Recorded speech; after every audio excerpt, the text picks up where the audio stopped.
Hey, hey everybody, hi, welcome back to the 10th floor. It's me, Matt.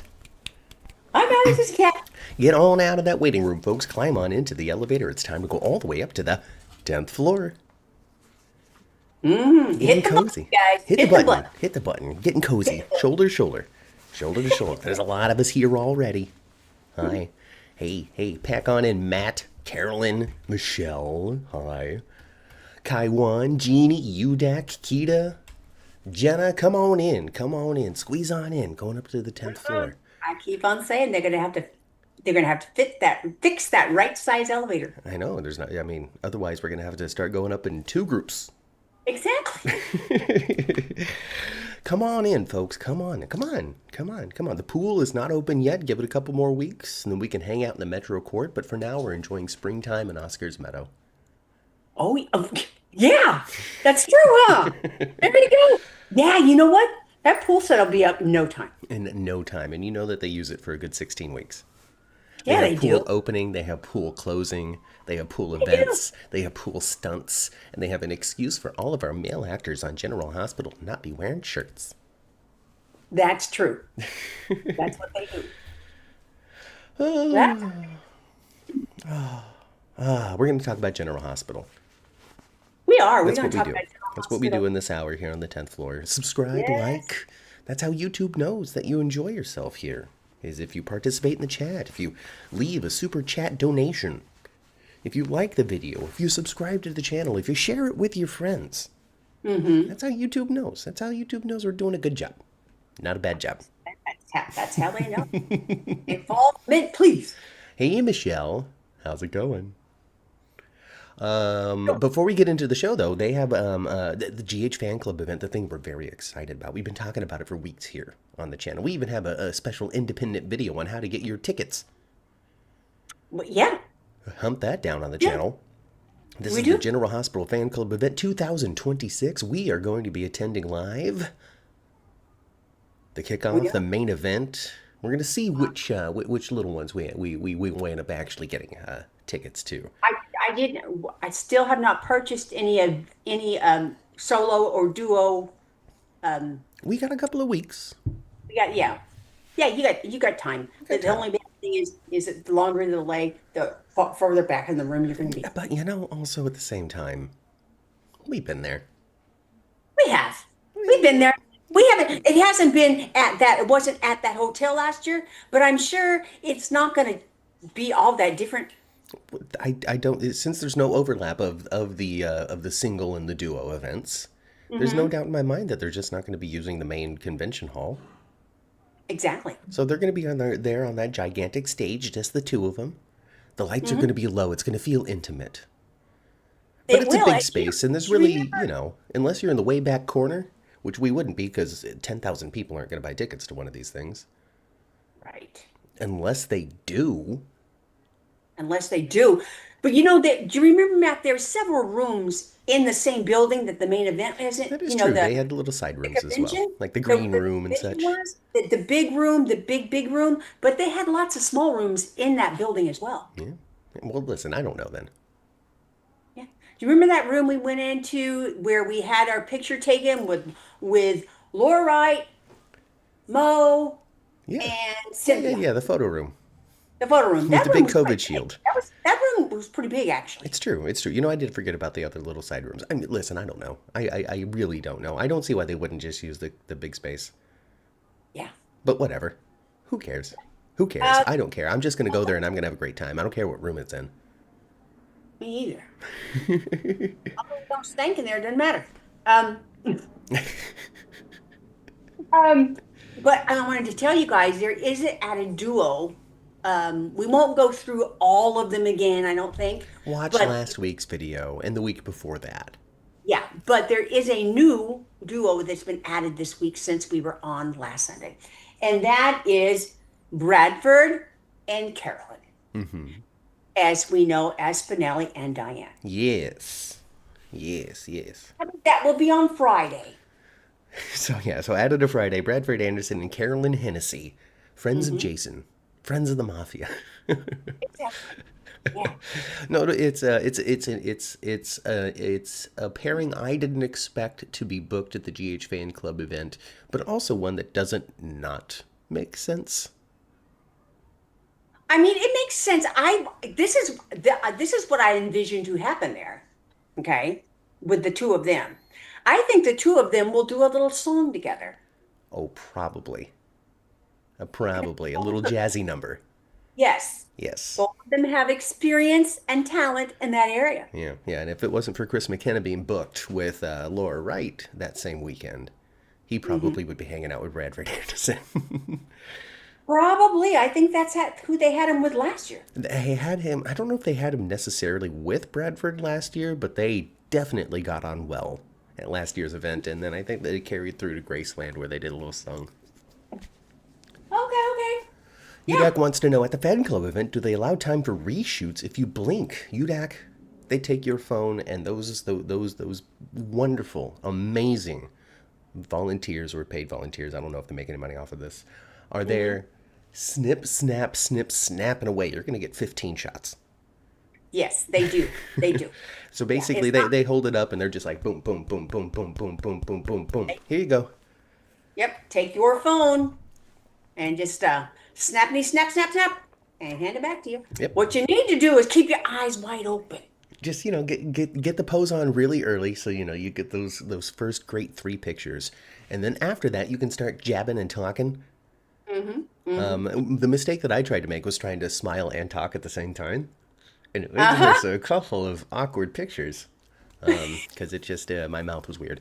Anyway, no backdrop. It's just picture you guys in a room.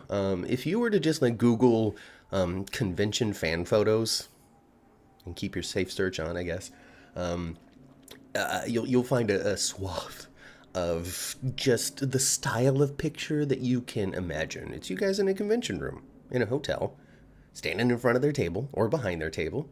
Their Hmm. arm is around them. They look excited to be hanging out with you, Hmm. and you view photos.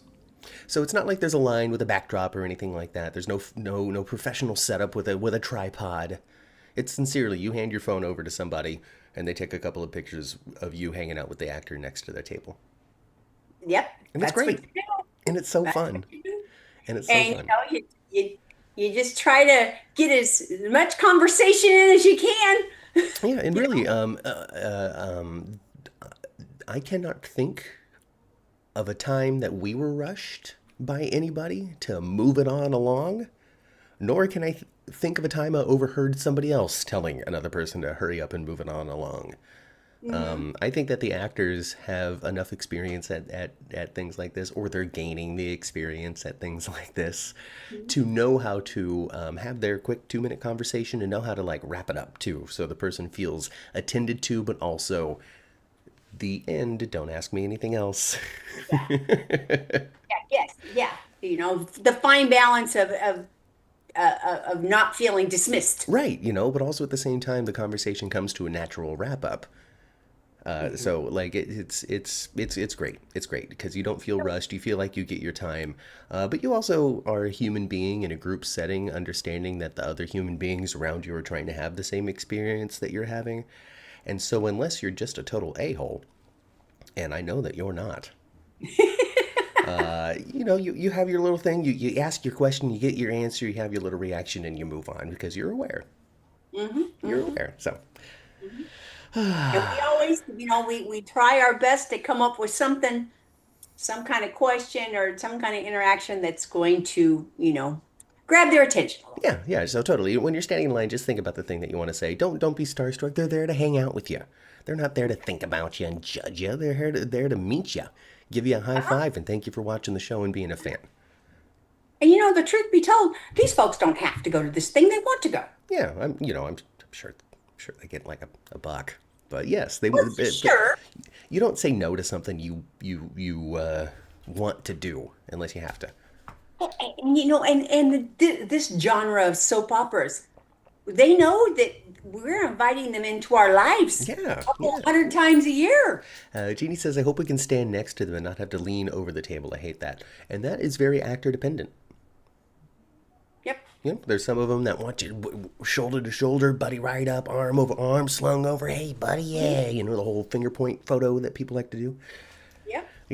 And then there's others that are more comfortable still having the table space between them and other people. It's totally actor thing. Kate Manzi last year was just sitting on top of her table.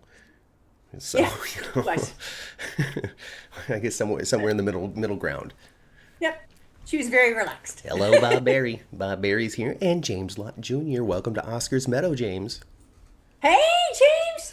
Oscars Meadow. And, the Oscars are actually tonight as well. Yeah, I know. It's very apropos, is what it is. It's funny because before the podcast, we were talking about JLJ Media and the hundreds and hundreds of various offerings that you can find on his audio and YouTube platform. Authors, television, creative endeavors, historical looks, and more you can find on JLJ Media. He got quite a catalog. Yes. All right. You want to talk about the show now, Ma? Yeah, I do. What do you want to talk about first? What do I want to talk about first? First thing that jumps to mind, huh? The first person that popped in my head was Miss Stella. Oh, okay. I wasn't expecting a, recurring support character to be the one that pops into your mind first. What brings Stella this week? I thought of him, about Stella telling Curtis over there at Jordan's house, which happens to be his home too, that, boy, you didn't even was the ink dry on your divorce papers while you made the decision to move here. She was pretty matter of fact with him.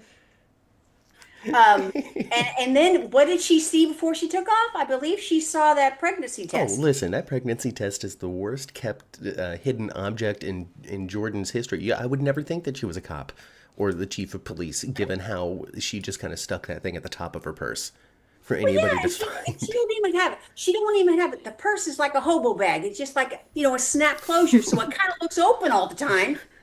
For anybody to just walk by and go, is that an EPT? Is that an error-proof test? Yeah. Oh, my goodness. Two babies at one time, but it is messy. It's messy. I'm just not absolutely certain that Portia's baby is really Curtis's. I mean, from one perspective and point of view, it would probably be better for the character of Curtis to him not have fathered a child with two women in like a 3-month span of one another while he was actively divorcing the one while having an emotional affair with the other. But then when I explain it like that, I kind of want it to be what went on because that is soap. That is some 90s soap stuff. That's soapy. Yes, it is. Super the bubbles, soapy. I can see the bubbles off of that. And also, it's one of those stories, too, where they're not being because it's very easy when somebody makes a choice like Curtis did, or finds themselves in a situation like Curtis is in, it's very easy for vocal members of the audience to be very judgy about what the show is doing and the story that they're telling and what they're depicting about the world and blah blah blah, because people can be very sensitive, and that's fine. You can be sensitive, it's all right. Sure. However, this story seems to not be caring about that. This is very like I just said a moment ago. It's like a 90s story. Where you just did it. You just did. The guy is just a slut. He's just a slut. But he's not though, really. He's an emotional slut mother.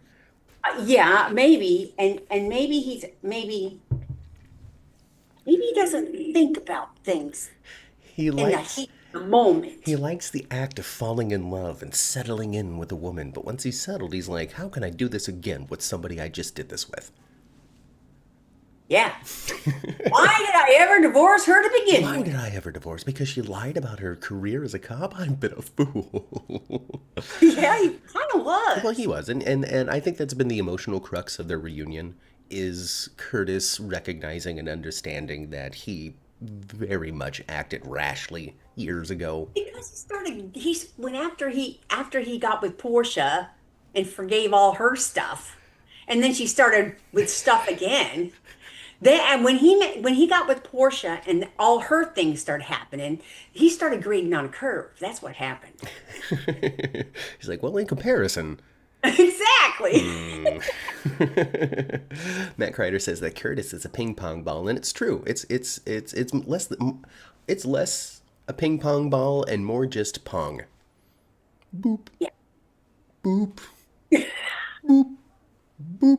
And then faster and faster and faster between the two of them before he just flies off. I gotta say though, Ma, I gotta say, Ma, I had, at the end of this week, I had so much fun with General Hospital. And I'm talking the very tail end. The very, very tail end. Just the tippy tail end of Friday. The tippy tail end of Friday, The tippy tail end of Friday, when Portia, who I criticized. You've all been here, folks. The regular members of the audience, the new people who've tuned in over the last couple of weeks, my mother herself. You guys know that for weeks on end, I could not stand what it was that Portia was doing, saying, acting, and getting herself involved in. I was very, very opposed to it. But at this point in time, Portia is somebody that I am watching the show for. And this week they gave her golden nuggets when she was able to serve back to Jordan what it is that Jordan gave to her at the Quartermain party. Yes, she did. The It was Quartermain almost tea party. Yep. And I just had to pause and smile and feel the endorphin rush of having a good time watching this stupid entertaining show. I think Jordan is indeed pregnant. Oh, 1,000%. I do. But we got to find out that it's Sidwell's. That'll be the twist. That'd be dirty. Wouldn't that be the twist of all the twists, though? Wouldn't that be the twist? Come on, Michelle, Alicia, you, Dak, agree with me, please. I think she'd been laying down with the Sidwell. But what if she has been and it's been just super secret, Ma? Oh gosh, no, she got better taste than that. I'm with it though. I'm with it. Wouldn't that be fun? You know what I noticed actually when I was rewatching Friday? Portia, Brooke Kerr, her face is filling out. Okay. Now I know this young woman is not pregnant. But now maybe because she's wearing a wardrobe of pregnancy, maybe she having an extra piece of cheese on her sandwich. I'm with it, Ma. Another slice of pizza? Yeah. All right. Oh, usually I have a sliver of the cheesecake, but I'm going to have a standard size tonight. Yes, let me have a Cheesecake Factory slice. I gotta say, Ma, the chat, the chat, lovely chat, Matt, Cat, and the chat. For the most part, Del J is with it, but the rest say ew to the idea of Sidwell and Jordan having a bye. Well, yeah, that's nasty. Del J says that would be awesome, Matt. So I hope that means, that the idea of Jordan's baby being Sidwell's is awesome, and not the idea of Brooke Kerr having a full slice of cheesecake. You, Dak, can't agree, Matt. I'm team ew. I just thought her face is looking a little fuller. Oh, I'm with it. If she's going to use this as an opportunity to enjoy another slice of pizza, you do it, Brooke Kerr. I wish that you were coming to the GH Fan Club event. I really had a great time. We had a bond moment, Ma. I don't know if you remember, but you were there, looking all glamorous and lovely on the red carpet. Yeah. But we had a bonding moment. There. And you can find it on our YouTube channel. Click around. Subscribe. Because we talked, we talked, and she was gorgeous and beautiful and looked lovely. Yeah, she was. Hey, folks, you know what would be really cool? Looks flawless in person. It would be really cool if it would be super awesome if next week there was a reason for us to have a little countdown of Reno on the show, huh? Wouldn't that be so cool if I found a reason for us to do a countdown next week? You guys, this is not fake surprise by me, okay? I don't know anything about this. I think it's time. It's because we've been talking about Jordan, Tanisha Harper, right? Yeah. She's been on the show. She's been on our show. She has. She's been on show. She's been a guest on our show. She has. We've had other people on our show as guests, actors from Days of Our Lives and General Hospital, and I think it might be time for us to do a countdown next week to discuss who the next one might be.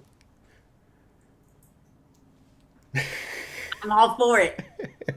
I'm all for it. Well, when it comes to potential baby daddies who are not Curtis, Sidwell is out.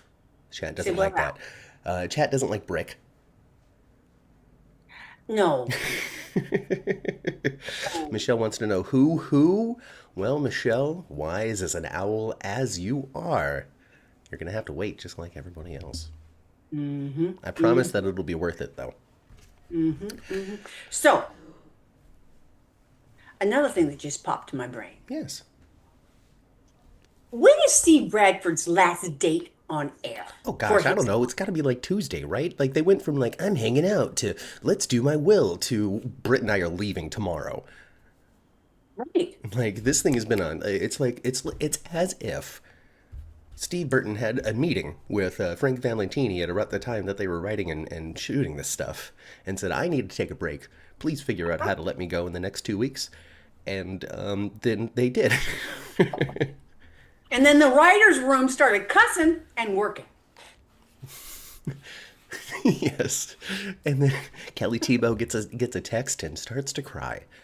Well, that's I'm curious. See, is she, and I'm not sure about that. Is she indeed going to be gone the entire time he is? I don't see why that would be the case.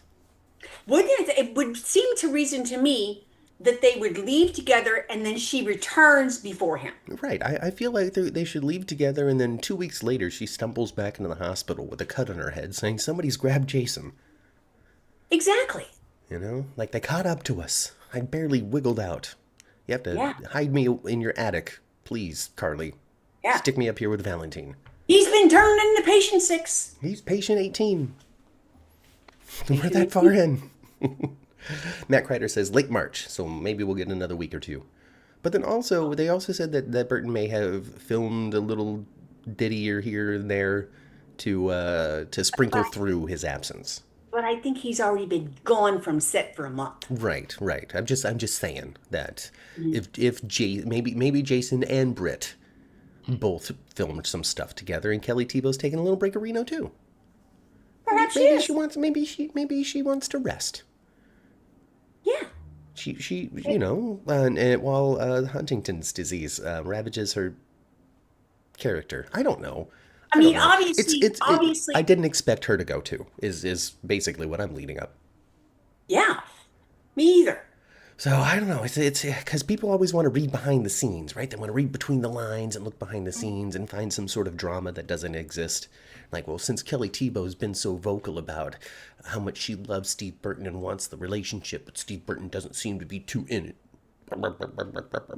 Maybe they're going to give her a break to cool her jets or some stupid nonsense like that. I say one of two things. One, she'll be back in 2 weeks saying somebody took Jason, or she just is taking also a break for narrative reasons. Yeah. Works You for know, the story. I don't know when General Hospital goes dark in the summertime, but they'll be going dark. You know, they go dark every 3 months they go dark? Yeah, for a couple weeks, right? About 3 weeks? Yeah. About 2 or 3 weeks? Yeah. So that will probably absorb some of that time too. Yeah. Hey, how long do you think it's going to be before Christina tries to steal Justinda away from Michael?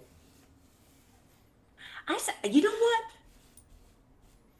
I could see that happen. Right? I could see that a little bit. Isn't there a little sprinkle of just a reaction here or there that Christina gives the two of them that kind of leans and lends to maybe a little bit of growing jealousy? Yeah. I think that Christina just really likes her quite a bit. She was so complimentary of her when Justinda first came on board. Mm-hmm. You know, and she was like champion. Who cares if she used to be a hooker? You know? Don't judge anybody. Michael's like, I used to date hookers a lot when I was younger. When I was 19, my first love was a hooker. You know? His first love was a stripper. She died. That was when he still had the death D. He's been cured now? Yes, thank you very much, Sasha Gilmore. Yeah, he's been cured of that. It's You know because what's she almost died. You know, in the laws of stuff. mm-hmm, Remember when she was poisoned? mm-hmm. She was poisoned by what was her name? Oh my gosh, I can't remember her name now. Slam. You know that her. Yeah, Yeah, she poisoned Sasha on the island. yeah. She like stuck her Sonia. grapefruit with a. Sonia, right? Was it Sonia? I don't think it was Sonia. That might be the actor. Yeah. Oh, I don't remember the character's name. I always know it until I don't, and it's embarrassing. No, don't be embarrassed. Do you think I'm going senile? Not as fast as I am, no. They do have chemistry. They do have chemistry. Michelle and Matt both say. Now they owe each other a Coke. Jinx. They do Cassandra, have thank you very much, Matt. Cassandra Pierce. Oh, slam. She no poisons. Cassandra Pierce. Cassandra Pierce poisoned Sasha on the island, and Sasha almost died. Yes. And I think that's when the whole like this was just after the I'm not your daughter Nina situation. And it was Mm-hmm. like what brought Nina back into Sasha's orbit because Nina still loved her like a daughter. And this experience made her worry about her future and all that fun stuff. My goodness. And now here we have Nina betraying her first stepdaughter. Oh, Oh boy. Yeah. She's betraying little Charlotte is what she's doing. and then Charlotte knows, and Charlotte, again, has picked up a particular set of skills on the road with Valentine, making her Yes, she quite has. the capable soap character. Oh my gosh. Between her Cassadine blood and her Spencer blood, oh my gosh. There's no She stopping might- her. Yeah. She may even be a bigger badass than Josslyn someday. And Josslyn brings it, I tell you. I mean, so on another show, another podcast about General Hospital, the Suds Media one over on Mondays. They were talking about Josslyn. I was listening to their podcast, giving them a listen, support, like, and subscribe is what I did. And they were talking about Josslyn being a badass and how Valentine last week let Josslyn take him down. He kind of did, but I think he was actually taken by surprise. I think that even though he knows Josslyn's part of the WSB, I just don't think he really completely understood that that's not Josslyn, that's not Josslyn in the corn outfit, okay? That ain't Right. that girl. There's an element of okay, Josslyn, stop pretending like you can be WSB. Kind of underestimating, but then also at the same time, there's the element of this is Josslyn Jax. This is a unique situation when it comes to a WSB agent at my doorstep. Maybe I shouldn't snap their neck and throw them out the window as I could easily do. So let me hold back a little bit. You know, because come on, Valentine's James Bond, folks. Yeah, he kind of is. He kind of even speaks kind of like You James. know, he's just that Not so suave nasty. agent that you just can't trust. I mean, you can trust James Bond, but you know what I mean, folks. You know what I mean. Yeah. But he'll take his liquor shaken and not stirred. He's classy like that. He's a classy Cassadine. Is what he is. Speaking of Cassadines, it was fun because of the debate that people have on social media about Danny and Charlotte. So this week when Charlotte said, "Oh, I'm a Cassadine" to Danny, I couldn't stop but think about it for a moment and laugh because Danny could say, "I am too." Even Yes. though his Cassadine's a little more watered down. Yep, his just made me Cassadine's a little chuckle. more watered down, but Just made still. me chuckle. Just made me chuckle. It they haven't moved forward with it. It's not like they're getting all hot and heavy between the two of them or anything like that. But Right. I do think that it is an element that once they actually filmed, made them take maybe a step back from once they watched the dailies and the edit. Because the show can react to how people respond, but they can't react that fast. No, And they this can't do it thing overnight. happened and Got too much in the can already. exactly, but like they came together, right? And they had a smooch and then a second smooch, and then now they just kind of like talk to each other Right. as I guess the writers try to figure out what might actually be next for these two. Ooh. Ethan is back for Christina, says Connor. Okay, I remember back in the day, Christina had a crush on Ethan. Back in the day. And you know, they've always depicted Christina as bisexual. Oh yeah, totally. No worries about that. Right. But I do see some chemistry and a little sparky with just that Right, little bit. back to that for just a moment. And plus, it's just so much messier. It's so much more fun and messy. I don't know what they would do with Michael, with Michael Jacinda situation, but I never got even though I do think they have a chemistry, I've never thought as Michael and Jacinda falling into love. Okay. I've always thought of their relationship as more of something of convenience. But it's supposed to be You know what I a mean? convenience Because that because turned what was into. created was for some convenience. But then it turned into something deeper as their fake feelings became real. It don't project all that well across. The thing is, though, from Michael's point of view, from like the Pretty Woman standpoint, right? The Richard Gere Pretty Woman standpoint, it's very easy to see Michael's point of view on it and to see how he could fall in love with this woman that he allowed into his orbit and he trusted and she didn't betray him and all that sort of. I totally see from Michael's point of view about how that could be based in legitimate care, love, and trust. And without speaking ill of Justinda's intent, because I'm not trying to speak ill of her intent seems to be fine. Right. It is a lot easier for somebody on Jacinda's side to be wrapped up in the glamour of, well, now I get to work at Crimson, and now I get all of these gifts, and now we get to go eat at these places, and now I get to have all of this attention and prominence and spending power without having to sell my bits for it. I don't have to have gross guys like Ezra touch me ever again. Right. Gross guys like Ezra who looks like one guy for most of the time, but then every once in a while looks like somebody completely different. Yeah, every once in a while. Every great once in a while. So I can, but because of that though, I can also see how Jacinda's heart might be a little more malleable, because she could very much fall in love with the experience that she's having with Michael, but fall in love with the person who is Christina or somebody else. Well, I do think they need to write something for Christina. She needs an arc of something. She doesn't really have one right now. I mean, so another episode was directed by Kate Mansi. I think it aired this week, or she filmed it this week. One of the two things happened. But Kate Mansi seeming to be transitioning over to the director's team. I don't know what that might mean for Christina, unless Kate Mansi is just trying to fill out her schedule a little more.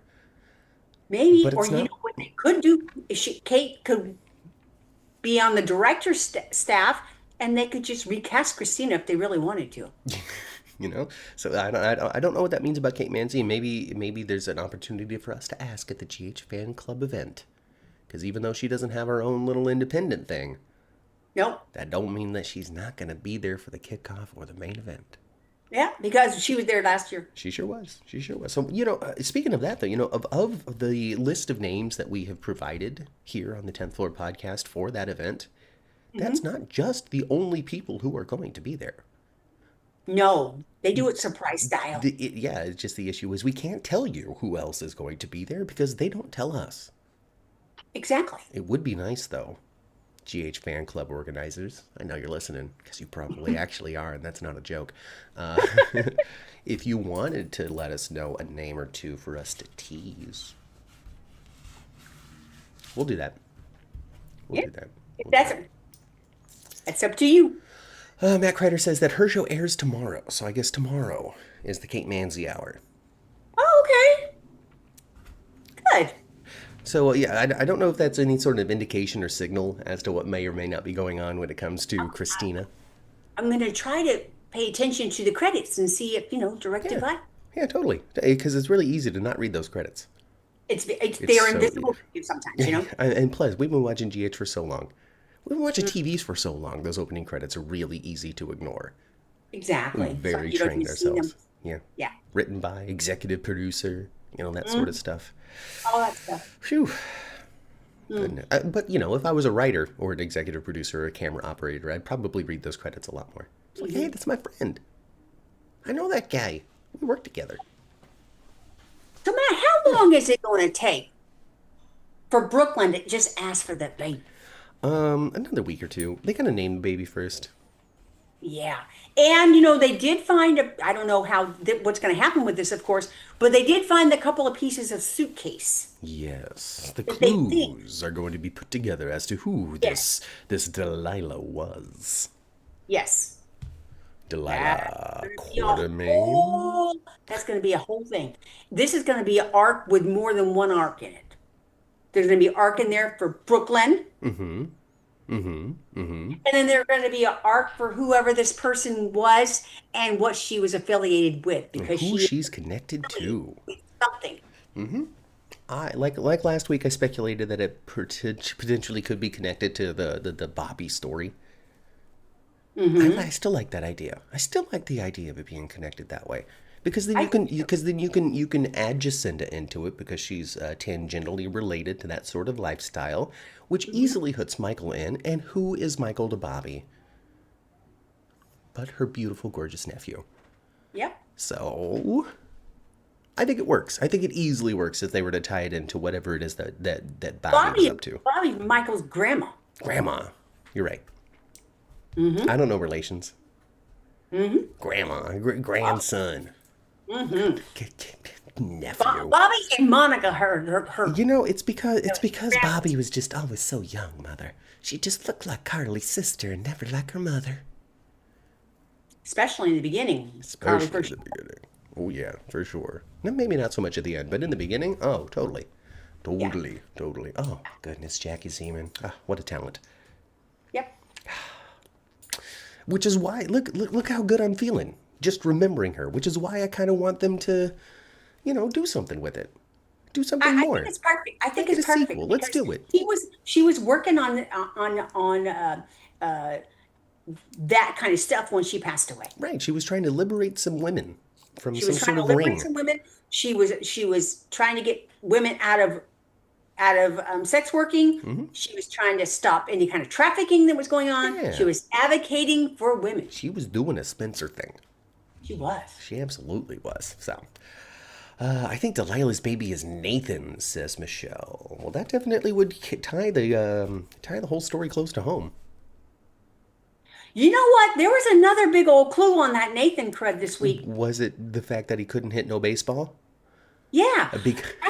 To me, swinging a bat, especially it's not like he's a 70-year-old dude, It's okay? like riding a Nathan's bike. gone. It's like riding a bike. Exactly. That's what I was going to compare it to. It is like riding a bike. Even if it's a swing and a miss, the swing's not going to be, a foot low like it was this, Yeah. So that was, to me, was just another clue. It might be It the was biggest just clue, another huh? clue. It might, because the other ones they're easy to be like, oh well, he was protecting Charlotte by mishandling the chain of custody. Oh, yeah. And I'm not certain if Nathan has genuine fake Nathan, whoever we want to call him. I don't know that he has genuine feelings for Lulu, or is he trying to just put the screws to Maxie? I think the reason why Maxie is behaving is reacting like this in this story as it's being told is because Nathan's trying to stick it to Maxie. Here's the thing. Here's the thing. Unfortunately, soaps need to be easy to read because they're on all the time and people don't really pay half attention. Mm-hmm. They could have written Maxie's reaction any way, and it would have been justified for her character. Mm-hmm. She could have been like, "Oh, cool, Nathan. I'm glad you and Lulu are happy. I'm happy with Spinelli. I'm happy that we're all still get to be friend units who still love each other deeply. It's just mixed up in a different way." She could have absolutely reacted that way, and I think it would have fit Maxie. I think it would have fit Maxie too, but I think this fits Maxie even better though. This does fit Maxie even better. It's more justified. It's more justified. And they did it's easier to justify, we'll say. And they did the work this week when it came to that, when it came to explaining Maxie's point of view and why it is she feels this way. Listen, Yeah. she said, from your point of view, it's been 6 months. Like, it took me like years, dude. Yeah. And from your point of view, it's been 6 months, and you're just like, oh yeah, no, I like Lulu now. So that sucks. That hurts me. Yeah. And then secondly, too, Lulu's mine. Like, she's my bestie. You can't be hanging I out with mean, her like that. Maxie went through it. Yeah, exactly. And so let's say Maxie's cool with this. She gets over it, she's cool with this. It will have an impact on their friendship forever because Maxie will never, Lulu's never going to be able to go to Maxie and talk about dude issues. She's with Nathan. What is she No, going to say? it would be challenging. You know? So that's part of a best friend is you can talk about your relationship with that best friend But and who get some knows advice. Well, it better than Maxie? Maxie's been there. Maybe she could give the best advice. I get you, Ma. I get you. I'm just playing the devil's advocate there for humor. I totally know what you're saying, and you're absolutely right. That's why Maxie's reacting the way that she is. Like, what am I supposed to do? Be your best friend during this when he's like, out too late drinking with the boys? yeah. And then I have to watch y'all be cute together? No, no, thank No, you.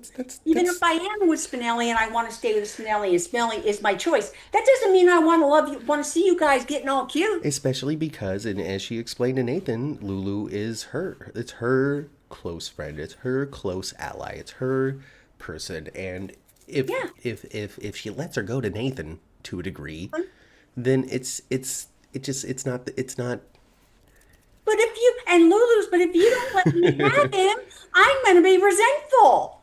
Oh, I'm tell you what. I love me a Spencer girl, but right now Lulu's on the bottom of this list for me. Well, For the Spencer she's not girls. making the popular choice. He's not making popular choices. And you know what? Her parents, Luke and Laura, were so together and they were real with her. Did she not learn how to be a mama? She was not paying attention. She's terrible mother when it comes to Charlotte. You are so critical of Lulu, and I love it I because I am know how much critical. you love Alexa Heaven. So it's not criticism of how the character is being written or how the character is being portrayed. It's nothing vengeful and nerdy like that. It's simply like, man, this character is these things. She's a terrible mom. What happened to you, Lou? Oh my gosh, you didn't learn a single lesson. He's still, Alexa's portrayal of Lulu does remind me more of a Julie Berman. She's got an edge to her. She's She does. a lot messier than M. Ryland's portrayal of Yes. Lulu. Lulu Yes. under M. Ryland was like, she had it together and had a career. But she reminds me like the way Lulu is behaving right now. She reminds me of the little girl from Charlie and the Chocolate Factory. But I want it, I want it, I She's want him. mine. You have to understand, I Maxie. want him. Girl, She's a bad egg. Lulu, you are a beautiful, beautiful young woman with lots to offer. Beautiful, You beautiful, can go beautiful. you can go bark up someone else's tree. But she loves herself some Nathan. You don't understand. They bonded in their years lost. They bonded over Maxie. They can't ignore their feelings. What am I supposed to do? Be a Spencer? She gonna Spinster? act, he's gonna feel like a fool. It's gonna happen because it's gonna be known that someday. I think this is gonna unravel slow though. But Nathan is not Nathan, Oh yeah, yeah. The baseball is the biggest clue so far that this man and is him not Nathan. and him snapping off real hard at his mom. That also number two big clue. All right. Yep. So they're really leaning into it now. I think at this point, trying to put a little more oomph to the subtlety that they have given us before that this man is not Nathan. And it, man, it's only a matter of time. It's only a matter of time before either Spinelli's dead or Maxie realizes it. Right? And we no Spinelli. Come on. Spinelli has to stick around. He just has to. He just has to. Well, maybe he'll be the one to save the day. He'll be the one to rip the Nathan mask off of Peter, and we have Wes Ramsey back now that the fans like him again. Apparently, he's not as hated in Days of Our Lives as he was on General Hospital. But I feel as though Wes Ramsey might fit on Days of Our Lives a little bit more than he fit on General Hospital. I think so too. But I don't know what they're going to do over there. I don't know. I don't know, Ma. It's gonna be one of those. That's for 1/3. It's gonna be one of those Peter, not Peter August, but the other Peter stories, where he just falls on a bone and that's it. And we had him for 3 days and now we're done. Yeah, seems like it. It makes me almost wish that Rocco would turn out to be Britt. Oh my goodness. Well, that would be a twist, wouldn't it? That would absolutely be a twist. I don't think that's going to be the case. But I guess that's in reaction to Lulu being a bad mom, is that Rocco deserves a better one. One like Britt, apparently. Apparently, Britt Westbourne, according to Matt Kreider, everybody, would be a better mother than Lulu Spencer. Well, I tell you what, though. Well, so I think that Lulu had a great example of a mom with her, even though Laura was looking at a wall for a number of years. Didn't Laura even advise her to stick around with Nathan, though?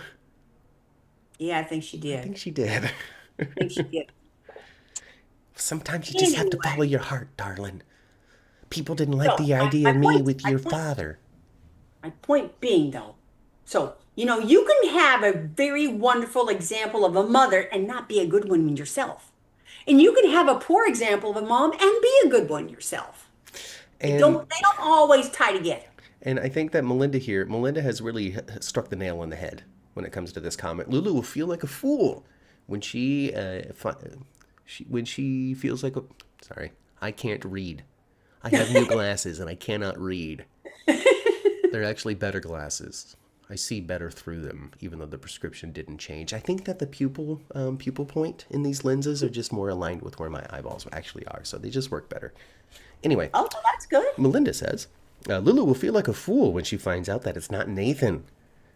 And I definitely foresee and predict a time when she finds out Nathan then drops what it is that he's doing to reveal to us all that he's actually Peter August. And I cannot wait to see Ryan Paevey's interpretation of that performance through his own face. I'm looking forward to it myself, very much. As he reveals it all to Lulu and also tells her that he's in too deep with her family, and if she were to say a single thing, Rocco and Charlotte wouldn't see the morning. Something like that, huh? I will walk upstairs right now, Lulu. I can't wait. Yeah. And you know what? Dante is going to be so busy canoodling with Liz at the time, he's not going to be available to help her. Stavros? What? Sorry, Matt Kreider says unless he's not Peter and he's Stavros. That would be a direction I didn't expect. Matt. Matt, have they not, both Matts, have they not brought Stavros back to life like 4 times? They have. They found every reason in the world for Stavros Cassadine to still be kicking. Yeah, I mean, they like Luke get to kill him multiple times. I was surprised that Victor Cassadine didn't turn out to actually be Stavros in disguise. Right? Like I get what y'all are saying, and maybe you're right. Maybe it's going to be Stavros' meadow before long. It's a beautiful spring day here in Port Charles, hanging out in Oscar's Meadow. This one stone dedicated to the memory of Drew's son, everybody. This is Drew Kane's oldest child right here. Well, at least the memory of him is here, with a little bit of his ashes sprinkled at the top of Mount Kilimanjaro. Mm-hmm. Brought there by Jason and Drew, by the way, when they got along. Yeah, they did bond for a little bit. They did. And then the rocks fell on Jason. And then rocks fell on Jason, and Drew turned into an a-hole. And now he's in a chair. And now his neck is stabilized, which is good. We don't need his, flopping around like spaghetti. No. And what we also have this week, folks, I hope you're ready for it. Get comfortable, pull your blanket up to your chin, or turn your AC on, depending on what the weather is like for you. And strap in, because we have started our course of Willow continuing to be evil, and Drew coming back around to the side of not being such a jerk. Yep. Boy, oh boy. Yeah. You can have somebody stuck in a chair and actually being, tortured, which he Actively, is. manipulatedly tortured in That's front of his very own daughter. If they can't redeem a character after what this poor man's going through, there is no such thing as redemption. That whole scene with Scout and visiting and, are you okay, Daddy? And then him, only doing one blink to say yes because he was just told you better not flippin' say nothing or ask for no flippin' help, you son of a gun. Hmm. Oh boy, oh yes, oh yes, oh yes. You could almost see the tears forming in his eyes as he recognizes his choices that put him here. Hmm. Yes. Yes, yes, So yes. I don't know if it's gonna ultimately, he'll recover once Cameron Matheson's back doing his thing. He'll recover and he'll have a different point of view. And this is what I'd like to see.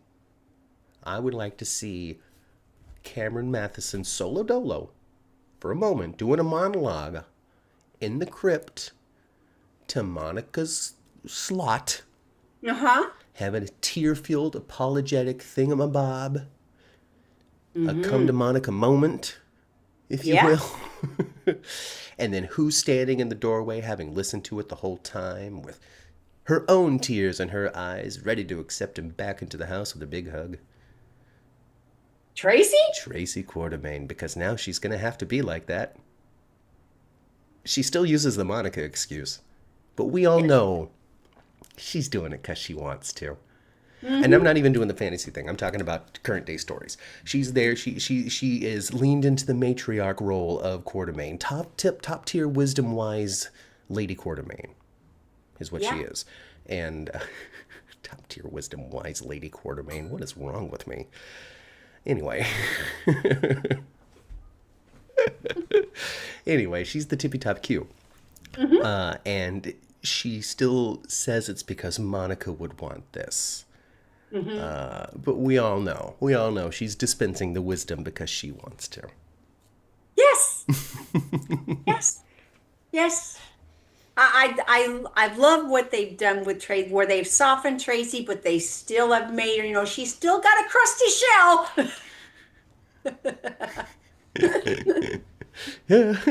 Tracy, yeah. Tracy. Loldershaw. I'm just gonna call you Shaw. Hey Shaw, how's it going, Shaw? Welcome to the chat. Didn't Jordan go to dinner with Brick around Christmas time? I'm pretty sure she did, but the experience that Jordan is having right now is like first 6 weeks, not like first 3 months stuff. Hmm. Like she would have been feeling this way in like beginning of February, I don't mid think I January. don't recall her and Brick actually hitting the sheets together No, though. nothing that we saw. It would No. have to be something that they said, "Ooh, this happened and we never told you." I don't think. How was I Willow don't. going to keep the kids from stumbling across the truth about Drew? Aisha wants to know. And my first thought on that when reading that, Aisha, is Scout just is too young to really be able to figure it out.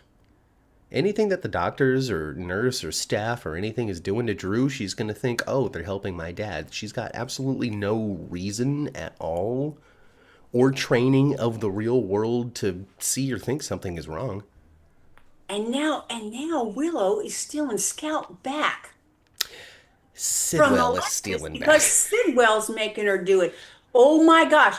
See, I think Willow is actually kind of coming to a realization. Oh boy, I stepped in it. There's that pile is bigger than I thought it was. I really stepped in it. She has to come to the realization that she is in too deep, and now she's going to have to get her pickaxe or whatever and try to find her new way out. But I do think that I maintain that they laid the groundwork for Willow being less controllable by Sidwell than Sidwell thinks that she's going to be. Hmm. And Hmm. I'm looking forward to that. I'm really looking forward to the future of General Hospital. And Oh my gosh. You know what? Those twins were more alike than we ever realized. That Willow and Nell, they ain't that far apart. They ain't that far apart. oh, I can't wait to find out that Willow knew the whole time that she was actually Nina's daughter and sister to Nell. Oh, no, I don't know. I don't know. I tell you what,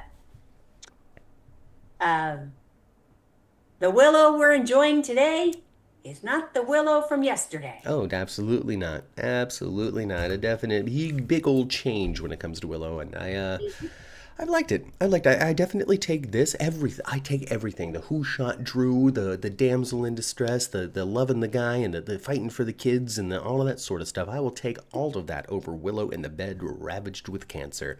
I will take this over that Oh my every God, time. yes. Every time. Every, they haven't been using the gatehouse lately, but every time they show the gatehouse, I still see Willow all strucken with leukemia on the chase part of the sofa there with a throw on top. Yeah.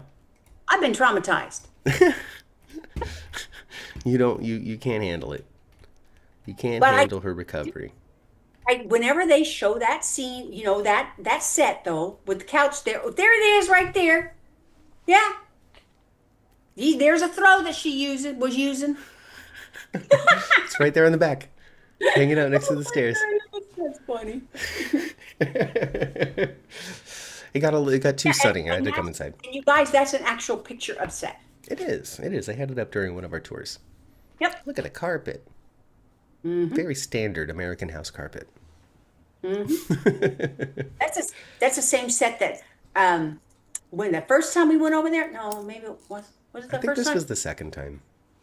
And then on that set, you got to play Sunny. Hey, I did. Hey, sunny curly hair. I did. Yep. I did. It was a good time. They didn't cast me for the show though, so I didn't get my big break there, which is unfortunate.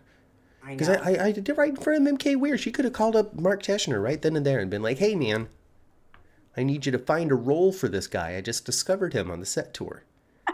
But she didn't do that. She didn't do that at all. Darn. So I just, again, Aisha, I just think that I don't think that Scout is prepared to sense that something is wrong when it comes to what's going on with Drew, unless Drew does something obvious. So I'm not sure it'll be that challenging. Plus, also they're professionals. Sidwell's really in control. He'll be able to spin things. Plus, also if Scout knows too much, I know a parapet with her name on it. I tell you what, Sidwell is an awful, awful thing. He is a super villain. He is a super villain, and I'm wondering if Marco got too close to the villainous son and is beginning to feel the heat of it, and is starting to get a little cold feet in his own villainy. I think he is. I think he genuinely does want to help Lucas. And he's genuinely pissed at Sonny. Yeah, and he's genuinely pissed at Sonny. And I think he's genuinely kind of afraid of his dad. And I think Sidwell would actually hurt him because I think Sidwell is kooky. Nuts. I just, and listen, this could just be inconsistent writing. I don't know one way or the other, but it does seem this week. It seemed, with the conversations that we were able to get with Lucas and Marco this week, which it's not like we don't get time with them, but also we didn't get time like this with them ever since the last time we had time like this with them, in which Marco's, I don't know, it's like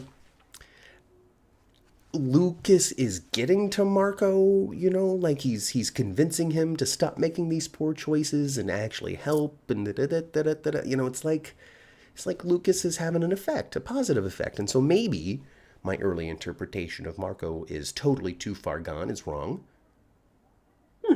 And now he's, like I said, getting a little bit of a villainous cold feet. Yeah. I think he is getting a little. Was he in the room when no, he wasn't. That was Pascal and Britt and Sidwell only. Yeah, you mean when Sidwell blasted Dalton? Yeah, shot him dead right there, close range. Without hesitation, remorse, or regret. No, just like a matter of fact, needed to be done. Boop. No, I mean, when somebody is able to shoot another person with no hesitation, that always says a lot about the character, huh? It's very different to pull a gun on somebody and say one last quippy line and then blast versus just pull it out and blast. Speaking of guns, I did not think this scene was true to Jason. The Valentine one? Jason, the Valentine one, yes. I don't think Jason would enter the room with his gun already drawn. He's just trying to I don't scare the think, guy. I don't, that doesn't seem like something Jason would do. Because I don't think Jason, I don't think he tries to flex a gun. I mean, typically, if he pulls it, he's going to use it. That's true. That's true. But then also, like, he came in ready to use it. Because he was like, because he's like, I'm going to shoot you unless you can convince me in this next 5-minute interval that you're not out to get Carly. Yeah, well, he convinced him. Just like he convinced Carly. Yeah, oh, I think Carly and Valentine's, actually, Laura Wright and JPS, they never have any trouble with chemistry with anybody. No. They don't. So I think they have genuine feelings for each other. It's interesting. I think Valentine maybe a little more than Carly. I expected it to be treated as one of those, emotionless dalliances. Mm-hmm. But I certainly wasn't expecting, like Valentine still in the bed the morning after, and a smooch that Jason walks in on, and sensitive, caring conversation between the two of them. I was taken by surprise by that, which enough that I actually have to rescind what I said last week, where I'm like, well, I really can't imagine, like, outside of this how Carly and Valentine work, but based off of what I saw this week, maybe they do. Maybe they do. Maybe they do. And the fact that Valentine has decided he won't leave town. Well, no. Because of Carly. He's got to stay protect to the end of Carly. this. He can't just leave her. He can't just leave her. Typically, Valentine would have been heading for the hills now. Plus, with Jason going to be on the road soon, he needs somebody like Valentine to watch Carly's back. Yes, it's perfect. It's perfect. Vita's birthday was last Saturday, so happy birthday, Vita. As in yesterday. Hi, happy birthday, Vita. Thanks for joining us the day after. I hope you're not too hungover. Hope you had a good old birthday. Good old time. Chase still needs for his actions to be addressed professionally regarding Michael and the keys. Isn't Chase actively on suspension right now? No, he's a beat cop again. Oh, I thought he got suspended after that. He did. He did get suspended for a minute, but then they let him back. Dante let him come back to work, but he's not a detective anymore. He's a uniformed street cop. Yeah. Matt Kreider responds to Del J's statement about Chase, saying, I think that they're moving away from that, says Matt. I agree with Matt. I think that they are. I think that they realized Chase was being too much of a dum-dum, and they dropped it like a really hot potato. Mm-hmm. And now it's going to be back into the whole baby situation and all that sort of stuff with Brooklyn. Because what have they said about it over the last week? Mm-hmm. Nothing. Mm-hmm. They haven't even said the word key. Right. Okay. So yep. I think Matt, you totally hit the nail on the head with that one, to overuse a phrase this week. And Del J, I'm sorry if you were looking forward to further punishment for Chase. I just don't think that you're going to be getting it. Not in that way. Not in that way, at least. I've been completely, I was completely wrong, because I thought, well, are they kind of slowly writing Chase out? No, I think that they dropped it. I think that they yanked Willow into Sidwell's orbit and pushed her into this congresswoman thing. Mm-hmm. At the same time that Delilah has this crash, and now there's a baby on the doorstep for Brooklyn and Chase, and a big old cop mystery to have to solve with clues and all that sort of thing. So I think it's one of those stories that they didn't put on the back burner. They took off the stove entirely and just tossed out the window. They shoved the story down the stairs like Elizabeth let Ryko fall, we'll say. There you go. Yeah. Speaking of dropped stories. So, yeah, I think that's it. Yeah, that's a dropped story for sure. Oh boy. Yeah, so I thought Josh Swickard was maybe gonna Swicky was gonna hit the road, but I don't think so anymore. They figured it out. They worked it out. That's good. Maybe They there was worked a it out. contract Yeah. negotiation at the You know, same time. I don't know. this baby situation is going to be a huge arc. Right now, Commissioner Falconeri, which sounds weird to me, Commissioner Falconeri. it doesn't roll off very well. Commissioner Vane. Falconeri is a hard last name to have roll off of anything, I think. Oh yeah, 4 syllables, right? Yeah. Yeah. Yeah, but if he was just like Commissioner Falcon, that would sound real cool. Yeah. Yeah. Yeah, that's what they actually call him behind his back. He doesn't know because Dante's in his office for most of the day. But when the beat cops are just hanging out in the precinct, they call him Commissioner Falcon. Yeah. Yeah. Yeah, the Falcon's on your back, huh? Yes. Yes, he's really after me filling out my paperwork properly. Big Bird Falcon. So Commissioner Falcon, what's he up to, Ma? So Commissioner Falcon, he's sad. He's unexpectedly sad, just like Maxie is justifiably angry. Yeah. Because he's like, well, I didn't expect Lulu to, I didn't expect me to be, bummed out about Lulu moving on. Because, I still miss Sam every day. He was telling Elizabeth, his next love. Yes. Yes, they're gonna be smooching next week. And Rick's going to see, and he's going to turn back to evil guy. Anyway, but he's hurt that it's with Nathan. I think is what it's supposed to be. Felicia, she told Lulu off. I loved it. I love it when they give Christina Wagner something to really bite into. She is a character that is able to be like, I'm an Aztec princess. Isn't that silly? And then also bash Peter August over the head with a tire iron and let him die.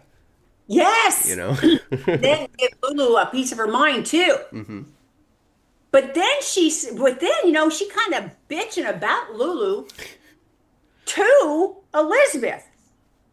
Now, when she sees Elizabeth smooching on Dante, what is she going to think? Maybe something different. I don't know. Yeah. I don't know. But it's great. It's great because unless something changed, and I don't think it did. And Nathan and Lulu, they got to kiss each other right there on the 10th floor, right there at the nurse's station. Come on. Yes, because he's not Nathan. I know. And of course, him pursuing this relationship with Lulu has pissed off Maxie. It's pissed off Dante. Mm-hmm. All right. He let Chase be a beat cop. He's always like, hey, I just think, as he put his hands in his pockets. Come on, guys. That's my Nathan joke. Just live with it with me, okay? As he put his hands in his... He did have one hand in his pocket this week, too. As he puts his hands in his pockets, he goes, Chase had the keys. I heard from this little boy who, because children under 10 are always reliable witnesses. He's up to... He's the one that was at the trunk with Dalton's body being like, oh, maybe I should call this in. And then Sonny shows up or whatever. Or was before flip the other way around. Sonny shows up and then Nathan shows up. He's like, what's going on? As he puts his hands in his pockets and wants to know. It's again and again and again. It's only a matter of time for one Mr. Cover Guy Nathan. Because Cover Guy Nathan with his baseball bat that can't hit nothing. Oh, folks, who is this man? Who is this man? It's a strike, it's a swing. Dante and Elizabeth. Rick and Elizabeth. Rick is now Sonny's illegal activities lawyer because the fact that Diane partnered with Alexis makes it more complicated because Alexis is on the staff and it's not just Diane, and so Sonny doesn't want Alexis to be associated with his illegal activities. Is that how I'm supposed to read the situation? Yeah, I don't know about all that. Yeah. Is that what it is? Did I get that right, folks? Because it seemed a little deep and complex. I actually fear, this is my fear, Ma. My fear is Carolyn Hennessy got hurt, right? And so she was unable to be on set at a time in which they needed lawyer characters. And so they said, well, we got Rick. And then they were like, hey, this is an interesting new take on Sonny and Rick. Let's continue to go with this. The fans are actually responding well to it. It's been enough time for them to have seen the reaction. But at the same time, though, it moves Carolyn Hennessy to the sideline. No, we always need Carolyn Hennessy. Like Diane. I mean, this might not be good for Diane's prospects because her whole thing was being Sonny's lawyer, and that's going to be Rick now. Yeah, I don't think it's. I like that they did this with Rick. I like that. It's kind of like Sonny's like, "Hey, I'm giving you another chance," And give you kind of another thing. chance, you do right. Yeah. I like what you do with Rocco, even though he's still got a lot of community service. It's all right. It's all right. I'm gonna let that one be a bygone, But this one, you can really help me with this one, okay, Rick? Here's my problem. So I I actually slept with like that, Justine Turner. I don't know what to do. right? I'm She's acting getting her like a nails little done baby down the again. street. I don't know what to do. Oh, Sonny, Sonny, Sonny. Oh, Sonny, just even at 65, he just can't not. I don't know if he's 65. I'm making that up, but he just can't not. Well, Mr. Maurice is 1 year younger than me. Even in his early 40s, he just can't not. He's 63 years old. He just can't not. In fact, he just had it recently had his birthday, I believe. Well, happy birthday, Maurice Bernard. Why don't you come on to the show and talk to us about it? Yeah. Boy, oh boy. I would have to pinch myself. Is Marco still a part of the law firm? Yeah. Even if he hasn't had anything to do with him in weeks and weeks and weeks. Yes. Yes, he is. Yes, he is. But yeah, they haven't been. But, ever since when he was only dealing with his dad's legitimate businesses, you saw him more more there at Miller and Davis, Davis and Miller, whatever Yeah. which way it is. You saw him more, but now that he's dealing with his dad's underhanded stuff too, he seems to be too busy for the office. He's too busy on Spoon Island right now doing nefarious work and making sure that the final project of Cesar Faison sees the light of day. Even though Britt's leaving, I don't know who's going to finish the project. I do find it weird and awkward. I'm frustrated. Britt does need to come back because she's doing the thing, and it just leaves the story in a lurch without Britt. It kind of does, Because it just... and it's now they could continue it.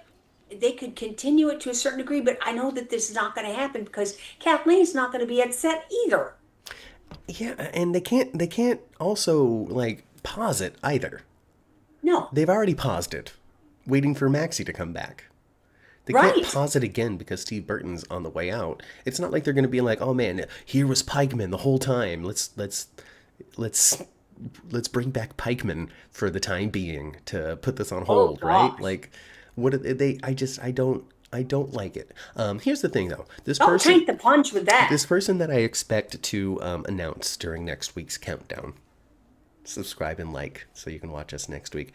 This person says that they are very excited about some of the things that have been filmed in the next couple of weeks. That'll be airing in the next couple of weeks, which has inspired this person to reach out once more and connect the dots. So I just hope that means though that we're gonna get to the end of this story, or at least advance it, because it hasn't been advanced since the Five Poppies. Right. So I'm hopeful Not for that. really. I'm hopeful for that. The only thing we got now the whole Dalton thing and the Five Poppies, everything.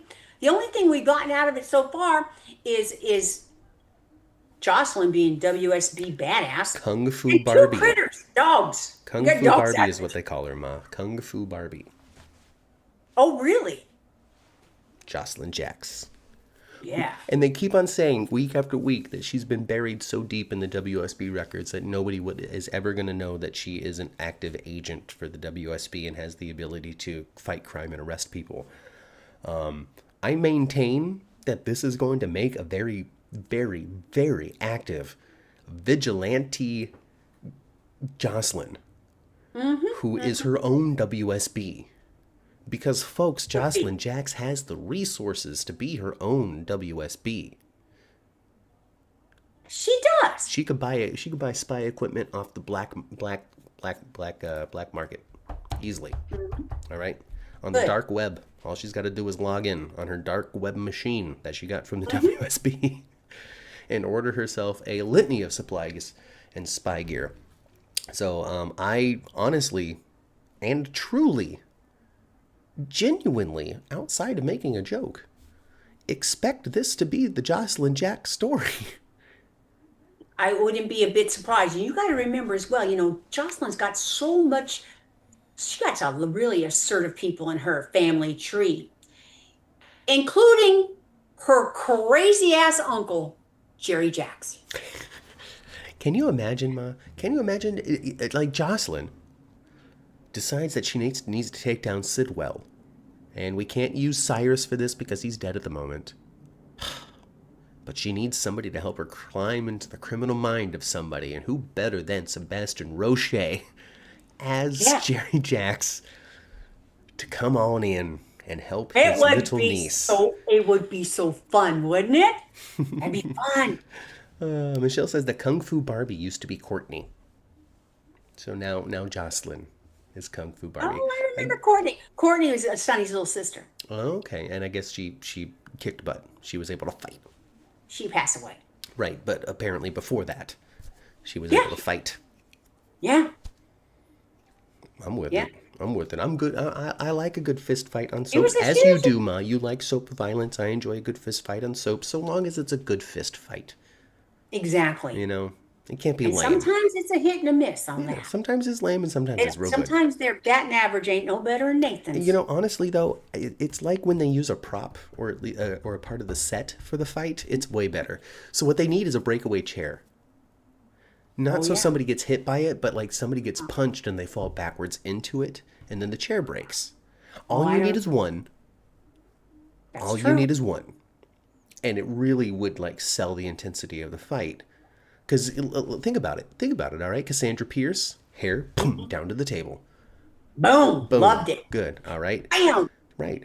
Jason, two examples for Jason, because, he's the one that fights out of most people of the cast, all right? Shiloh, one of your favorite moments. Boom, what do we got? A little blood splatter. Right there on the bricks outside of bodies. And his eyes did a googly thing, kind of like, his eyes did a googly thing, and it reminded me of the Rudolph cartoon. There's Rudolph where he gets conked and he's like, ooh, his eyes do that. And then also we have a more recent example of Jason and Drew and using the marble table. The marble table's my favorite prop. Given not only did Drew get majorly bruised in the face from it, but also gave Cameron Matheson a little pay bump as he got to be on set a little bit longer as they applied the bruising makeup for the next week or two. Yep. And that was fun. Yeah. That was fun. So they got to incorporate the set when it comes to a fight. Like Michael and Chase, they like those two guys. They were like, we're really gonna go after it, bro. Like we're gonna get in there. We're gonna be like, and we're gonna throw our fists. It's gonna be real manly. But nobody went through a breakaway chair or anything, Right. So it's just kind of two dudes swinging on each other. Mm-hmm. It's not as good. It's not as good. If they can afford a breakaway window for Christina to fall through, they can get a breakaway chair. Goodness. Sell the pool and buy just a long line of breakaway chairs. Now, they're going to reuse that set every year, and I'm 100% for it. I love that stupid pool set. I hope that they don't reuse the water. Do you think they reuse the water year after year?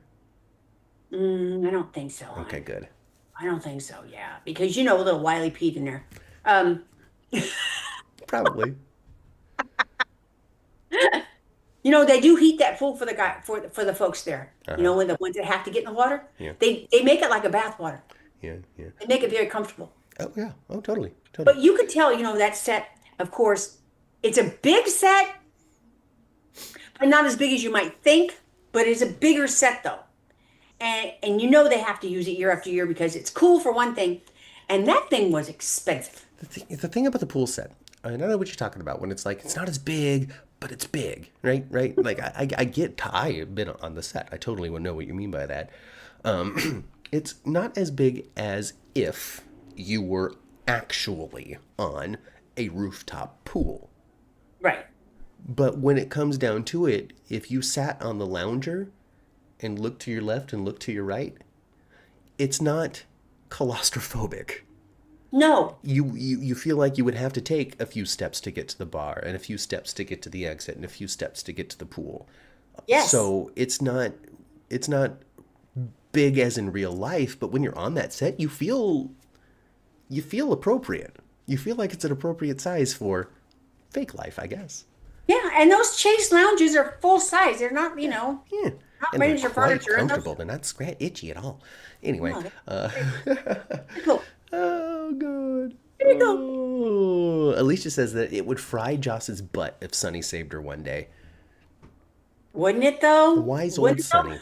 Because that's the biggest, right now, that's the biggest mistake that Josslyn has. And perhaps this is not, maybe this will foul some of her plans because she's too emotional at how she feels about Sunny. She wants to take down Sunny and everybody like him. Okay, right now, Sunny is not the biggest villain on.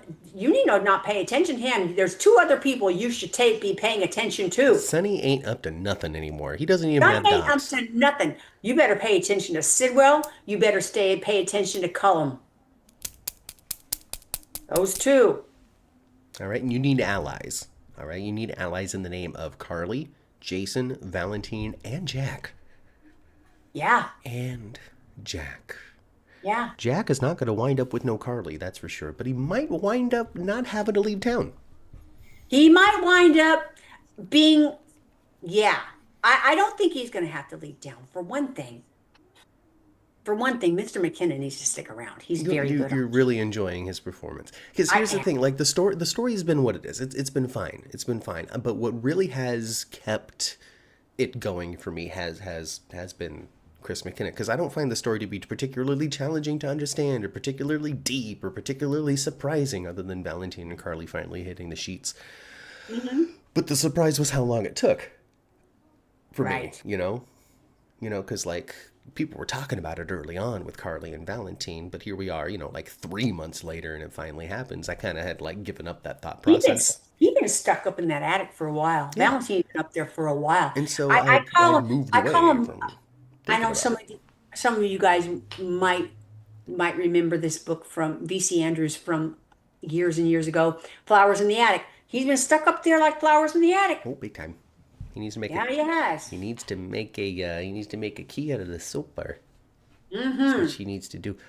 Jeannie really wants to meet Chris McKenna at the main event of the GH Fan Club event. And Jeannie, I don't know for sure that he's going to be there, but I would say that it's like a 98% chance. He has a duo with Laura Wright. Oh, then 100% he'll be there at the main event. Yeah. Laura Wright and Chris McKenna have on Friday. They have a sit down with just the two of them. So he's going to be there. And I tell you, Jeannie, I say 100% it will happen, because last year he showed up at everything. The fun part too is He looked so thrilled to be there. And really, Jeannie, and anybody else too, the fun part about going to the kickoff and the main event is that a lot of people who attend the entire weekend go to the kickoff and the main event. They do what we do. The kickoff, main event, and anything that is the single or the duo in between that we're interested in or they're interested in, they'll do that. And then they'll make the 4-day weekend out of it and have a great time. That means, though, that anybody that shows up to the kickoff and the main event is easier to access than somebody who only shows up to one or the other, because the people who are there all weekend already met the person at the kickoff. Right. And so they're like other people in the room that they didn't over at the main event. So the people who go to both are a little easier to manage line-wise. So if Chris McKenna happens to be at both and Jeannie, you plan on being at the main event, you're not going to have to fight all of the people that already met him at the kickoff. True. It's true. Just saying. All right, Ma, we got time for one last story beat. Is it Gio?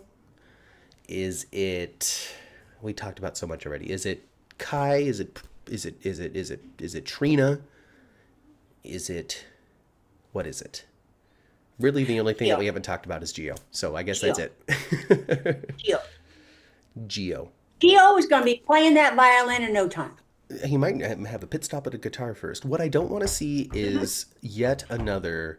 Well, Gio's going to play the guitar and Trina's going to sing and they're going to do a record together. That could happen. I do not want it, General Hospital. Me personally, I know other people like it. Me personally, I am not interested at all in seeing somebody drop something on Spotify. Unless they actually do it in real life, too. Okay.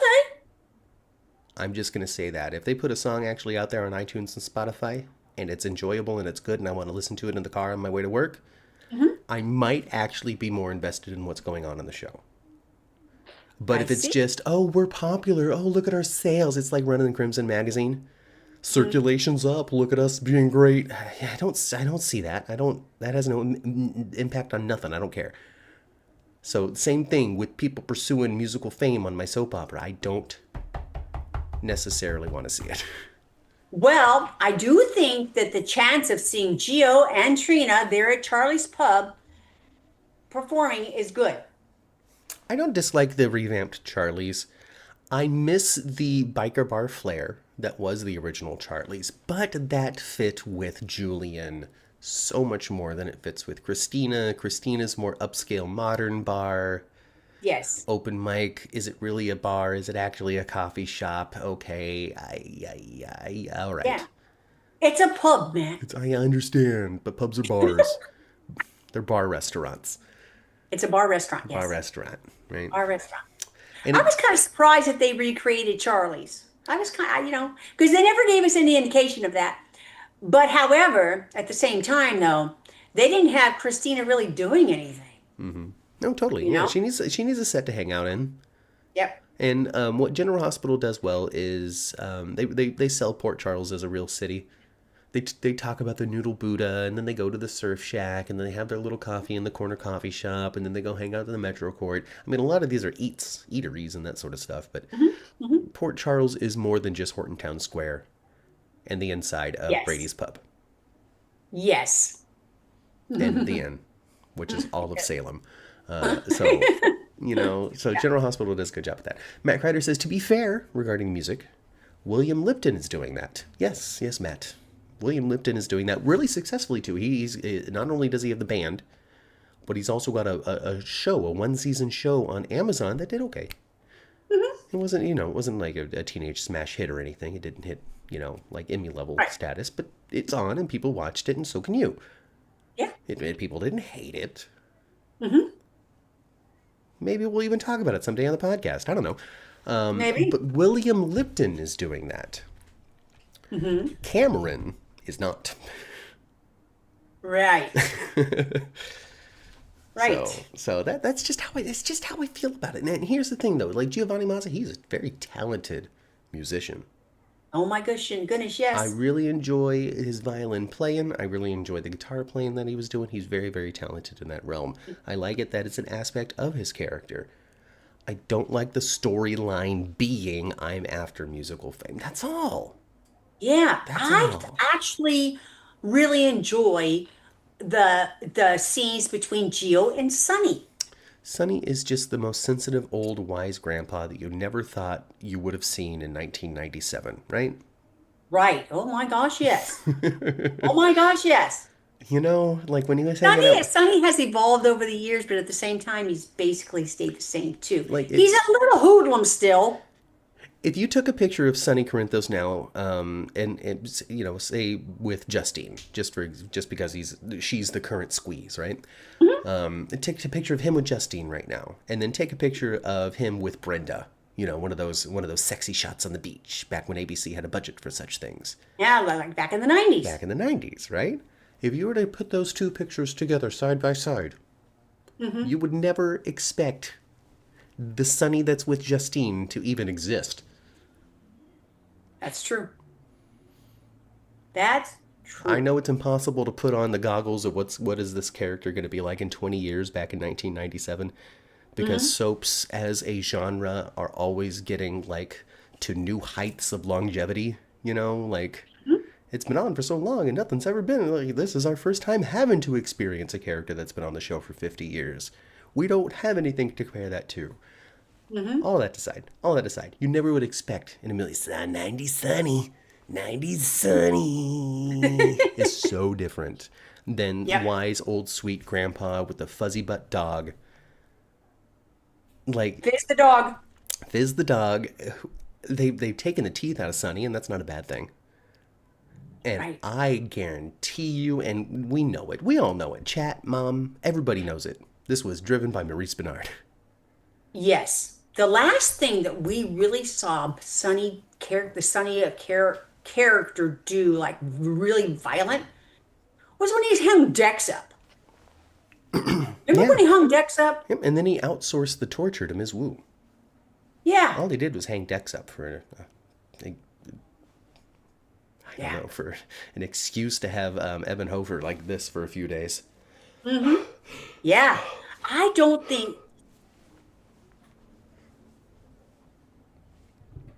Come on, Yeah, Dex, come back. Sonny's not as bad as he used to be. That's for sure. Oh, no. And understandably so. And I don't hate it. I like wise old goofy Sonny. I'm totally for it. It's the Christopher Walken effect. I use it as an example all the time. At a certain point, an actor just doesn't want to do that anymore and wants to just let go and have a good time. And that's what they give Maurice Bernard. I'm with it. He shot Jagger. There we go. I guess that's the most recent thing. He shot Jagger in cold blood. Yeah, he did. This is for Christina. Right over there, right out there, right in the Quartermain, by the Quartermain boathouse. Yep. And Sonny only chooses to shoot people when it's pouring rain, so all of the blood just washes away from the deck. Yeah. And, Yeah. Michael helps I too. would tell you, right out there by there, you better stay there. Right there, that is not a safe environment right there. And it's Quartermain Estate. No. They need So security. that's where Sonny done shot him dead. Jagger. That's where little James nearly damn drowned. Not only does it end lives, but it also brings people together. The hooker. That's the where hook. Britt threw him his doll on the barbecue. Right there too. Yes. We also can't forget that Ava was hooked by Heather Weber on the Quartermain Yes. property. All right. It's not safe. It's not a safe place. And it all kind of happens in that area too. They just need to take that portion of the porch down. Just tear it out. Just tear it out and put Oscar's Meadow back up. Yeah, move the barbecue to another location. Daisy says, I used to be a Sunny fan, but I went back, and so did he, to the Karen storyline. And I'm just not a most recent Sunny fan anymore. And Karen is a big breaking point for a lot of people, Daisy. That Karen's of pushing her on the pole, and then ultimately she passes away, and Do you know, y'all? She showed up last year to kickoff night. Yeah, she did. She was there. She did. Yeah, absolutely. Okay, I think that's going to be it, Ma. Think that's it. Oh, yeah. I mean, we podcasted for an hour and a half, and it's almost 1 o'clock. We're not going to have much of a Oh break. my gosh! So I that's it, barely everybody. had time to go make my pho soup. Well, you know what? We'll just podcast at 2 then. Who cares? No, I see you at 1:30. Oh, all right. Well, that's it. Like the video, subscribe to the channel, go spend some time with your families, get back onto the elevator, first floor parking garage, tune your radios to previous episode of the favorite... Turn your radios to previous episode of the 10th floor, which you can find on all of your favorite podcasting platforms. If you can't find it on your favorite podcasting platform, reach out to us on Twitter at 10th floorgh, and we will send you in the right direction. Like the video if you had a good time. Subscribe to the channel if you want some more. Send a donation to us through the Super Chat or Super Thanks function, and I will love you forever. Yep. That's it. Me We'll too. see you at 1:30. Talk about Days of Our Lives and Beyond the Gates. I've been Matt, I've been Kat. and we'll catch you next week and also in half an hour, right?